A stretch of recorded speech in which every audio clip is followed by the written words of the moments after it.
ต่อยอดว่าผู้ใดบ่จื้อก็คือว่าแน่นอนพี่น้องของเฮาเนาะเท่าแก่ดีละทำกิจกรรมอยู่ในอายุจะปีเลยวัดที่3เนี่ยนี่เอาย่อประมาณปี3 ปีเลยได้ยังบ่มาคุณแต่วัดพรยันยศ บ้านเก่าได้หุ่นแต่บ้านโบราณทาง อันนี้ผักขมิ้นได้ไหมเนาะผักฮีนเด้อนี่เด้อผักฮีนผักขมิ้นอันนี้ก็แม่นป่ะรูปผักขมิ้นพี่น้องจะเริ่มหน้าอายุนี่จะปี ว่ากันเสียว่าแต่มีก็เศร้าไปเลยแหละ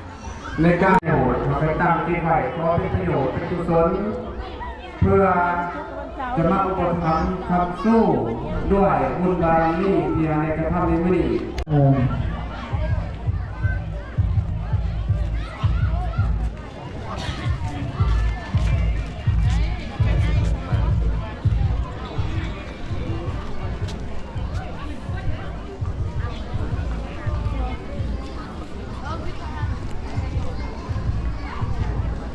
1,568เนาะคือว่าก็ขอ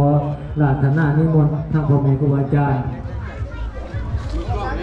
ตัวถ้ำไหนนี่ทางจั่วของเฮาเนาะก็ขอนิมนต์ทางจั่วเมื่อของเฮาเข้ามาบรรดาเนาะ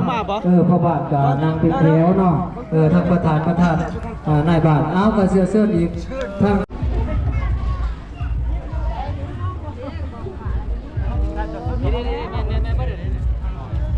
ถ่ายถอดชุดใหม่จ้ะถ่ายถอดชุดเข้ามาได้เด้อนี่เราเอาเดี๋ยวบ่ได้สิถ่ายบัดน้อยสิบอกอันนี้บ่ยากมันมีขาเด้นี่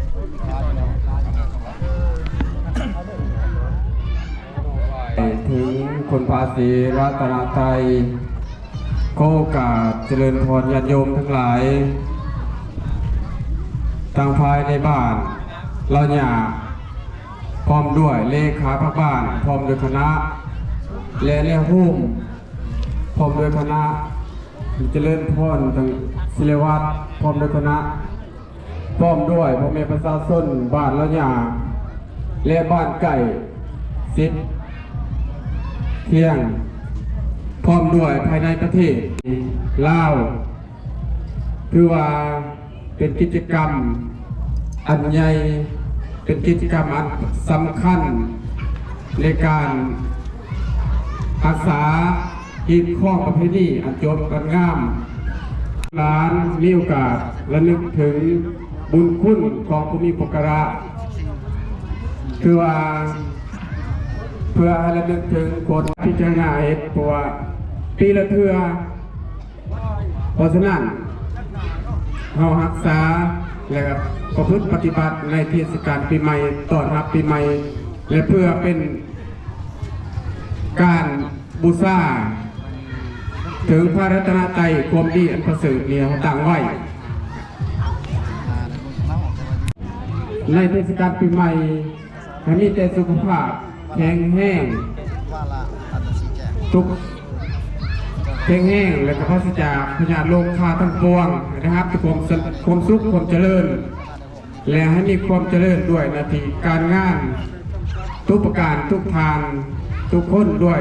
เทินก็บอกว่าพระพุทธศาสนา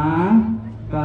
ให้ฮู้ให้ได้นำกันเพราะว่าอยู่ในบ้านเฮานี่เนาะเพราะว่ากับท่านเคยแต่พวกข้ามาอยู่นี่ก็หลายปีก็ได้รวมทั้งเข้าแผนการ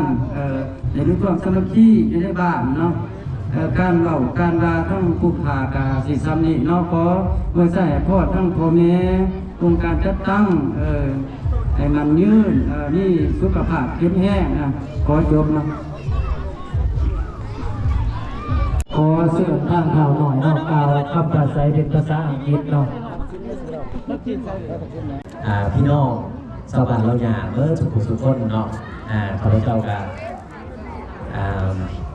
บอกภาษาลาวก่อนจะถึงเขาบอกภาษาอังกฤษเนาะเขาบอกว่าคิดฮอดเมื่อสุขคนแล้วก็มงคู่เนาะพี่น้องเนาะบ้านเราอยากกันคือพี่คือน้องผู้ใดก็เป็นป่าผู้ใดก็เป็นลูกผู้ใดก็เป็นน้องเนาะหากว่าเมื่อนี้ก็เป็นโอกาสใน30 ปี ที่ว่าได้กลับขึ้นมาดีมุกดีใจที่ว่าเห็นมีวัดป่า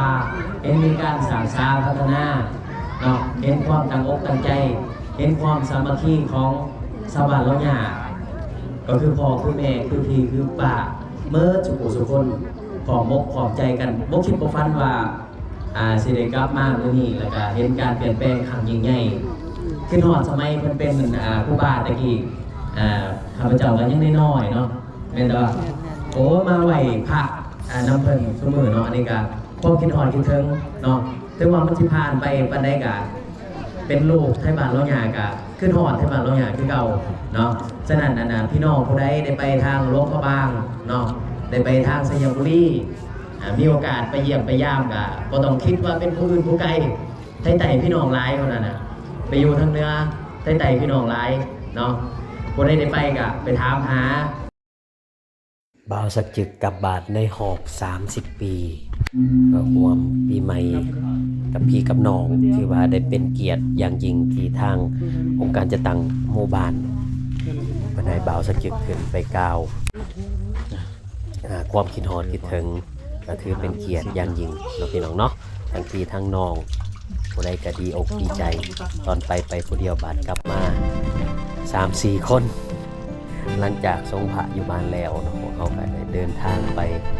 นมัสการวัดภูจำปาสักประมาณ40 กิโลเมตรจากบ้านบ่าวสักจึกซึ่งเป็นสถานที่ท่องเที่ยวที่ลือสื่ออีกแห่งหนึ่งนี่คือมรดกแห่งลาวไต่และศิลปะสำหรับคลิปนี้บ่าวสักจึกจะมีแต่เท่านี้ขออวยใจอวยพรวันปีใหม่ขอให้ทุกท่านดีมีแห้งความเจ็บอย่าได้ความไข่อย่ามีโชคดีปีใหม่เด้อพี่น้อง